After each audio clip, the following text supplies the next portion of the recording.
Listen up. This is 1 Peter chapter 4. This ain't a soft chapter. This ain't comfort food scripture. This is pressure. This is fire. This is faith under attack. Peter's talking to believers who are hurting, misunderstood, pushed to the edge. And he opens like this. Since Christ suffered in the flesh, arm yourselves with the same mindset. Arm yourselves.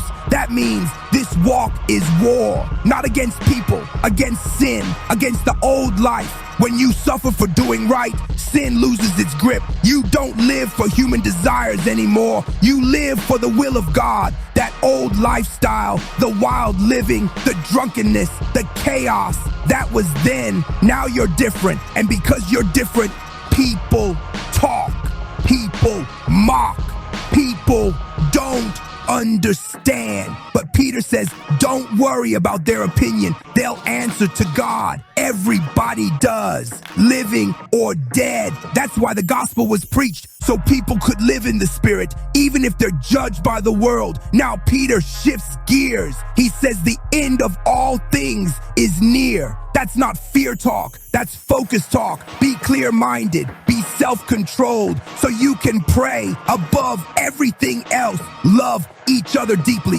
Not fake love, not surface love, real love. Because love covers a whole lot of mess. Be hospitable. Open your home. No complaining. Everybody's got a gift. Use it. If you speak like God himself is speaking through you. If you serve with God's strength. So God gets the glory, not you. Now Peter brings it home. He says, don't be surprised when the fire shows up. Trials don't mean God left. They mean God is working. If you suffer with Christ, you'll rejoice with Christ. But make sure you're suffering for the right reason. Not because you're reckless, not because you're wrong, but because you belong to Jesus. If you're insulted for his name, you're blessed. Judgment starts with the house of God, meaning God cleans his own first. So if the righteous barely make it through, what happens to those who reject God? Here's the final word. If you suffer while doing God's will, don't quit.